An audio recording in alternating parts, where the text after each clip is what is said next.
Fabulous stuff. Ideal Host live in session with The Conflict.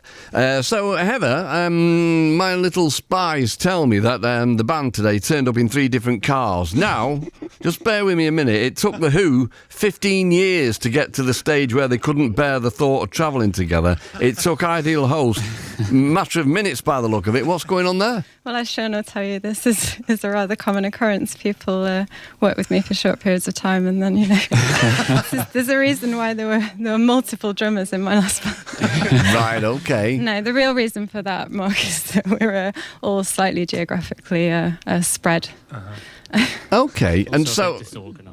Yeah, and disorganised. Perfect. What could possibly go wrong, as they say? So, in that case, I need to ask, we can go back a little way in a short while, Heather, but where did you all meet each other? How did you become aware of each other and end up in the same band?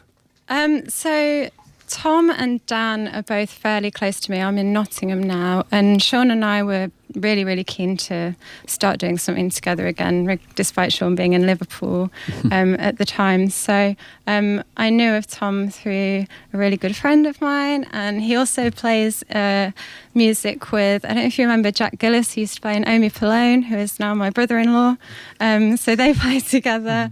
And then Dan has been playing music kind of Derby way for a long, long time, and runs a analog photography.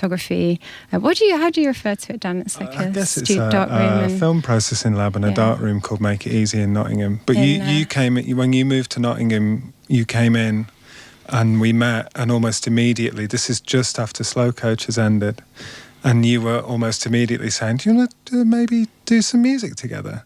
And for ages I was like, I'm far too busy. I can't do any more. I'm already in another band, Cheap Jazz, that were pretty busy. But I couldn't resist, So about 3 years later, we managed to get it together. Well, we were trying to go for a pint for 2 years, and we didn't manage that, but we did manage to get a band together. Well, in and amongst all this, the pandemic was raging, so, That's true. It's fair enough, really, isn't it? And so you did take, as we know, you took some time off after Slowcoaches. And so what was it that kind of gave you that itch again to do it? I think that was always still there, but I think when you spend quite a long time doing one thing, I think for me, and you're sort of around people that are doing a similar thing, I really needed just a break to kind of get myself into a different headspace where I could start doing something completely different. So I think I needed that time to just almost take myself away from music, find other things that interested me and inspired me. But Sean and I had like weekly phone calls throughout that whole time where Sean was calling me just saying, I want to go on tour, I want to go on tour, I want to go on tour. Yeah, I think when we stopped doing Slowcoach stuff, it was great for the time for both of us, but I went to do something completely different, work-wise, so I was really needing that kind of creative outlet and creativity to get back to. So it took about a year of persuading and sort of gently nudging towards how's things going, how's creativity, have you written anything? And then finally she's like, I've learnt a few new recording things, and what do you think of these tracks? And they were all absolutely amazing. So it's been nice to take a slower approach, but we've got there in the end. Well, Slowcoaches kind of is appropriate, isn't it, really? But, never mind. Worth the wait, definitely. Like I say, he just sent me the tune out the blue and we loved it. And so, Dining Out in the Afterlife, the said tune, what's that all about then? Oh, I have no idea. None of my songs are really about anything, but the way I tried to approach writing this time was to give myself kind of the opportunity to take it in any direction I wanted. So the way I approached writing was almost thinking about each song was an act in a play. So each song kind of had a different setting and different characters, and that just meant that I had that kind of flexibility to create whole little scenes and little worlds within each song. So I suppose it's not so much about something, but it's just an opportunity to create like different textures and different dynamics and like incorporate all of the stuff I taught myself to do during lockdown, which I wish I'd taught myself to do a long time ago, which just meant that, I had those skills that then meant I had a bigger palette to work from, I suppose. That's a good thing about being in a band. It's not like you're a criminal and you're being interrogated by the police and they ask you a question, you've got to answer it. If you're in a band, you don't have to explain anything, which is a good thing. Though it might have been fate, because it did inspire me to come up with a new question, which might be a terrible question, but at least I did warn you beforehand. So if you were to throw a séance at your... Have you ever taken part in a séance, any of you? Oh, as a teenager, yeah. Really? I'm too scared. Oh, man, me too. So, Heather, I take it you've never seen The Exorcist then? If you've done that... I'm really sorry, but I cannot cope with scary films. So.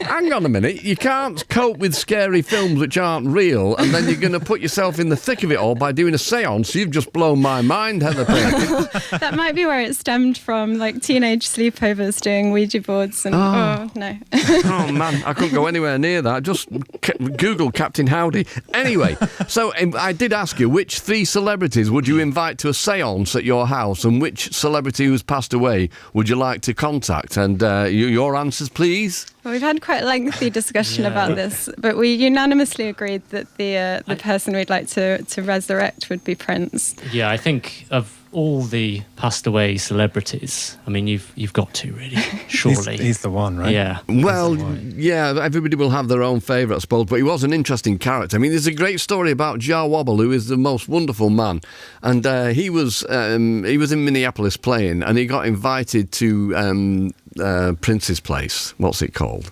Paisley Park. Paisley Park. He got invited to Paisley Park to jam with Prince.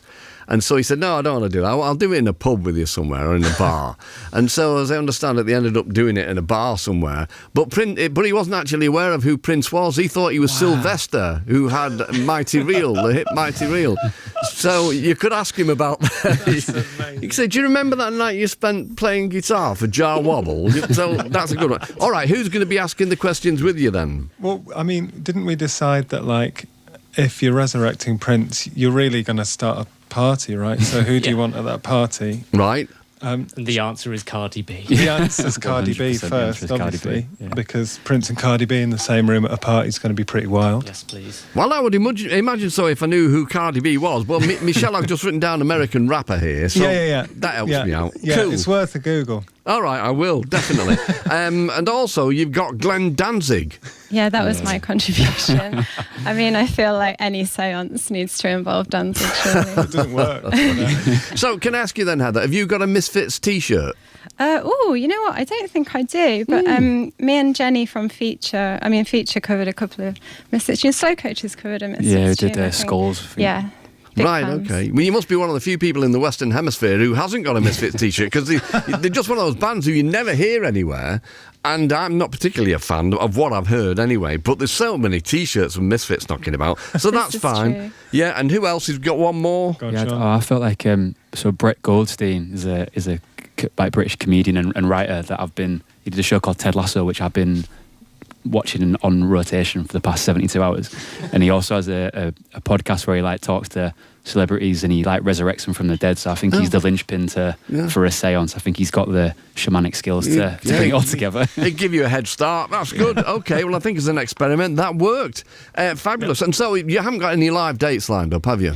No, we don't. I think the plan is for us to continue writing over the winter period and take a bit of a slower approach to this, and then hopefully we're looking at having a full length out early summer, planning some shows around that. So I'll keep you posted, Mark. Great, okay. That word slow entering the conversation once again. Nothing wrong with that. Okay, you've got one more song to do for us then. What's this one? That's right. This song's called The Resolution. Great, thank you. Ideal host.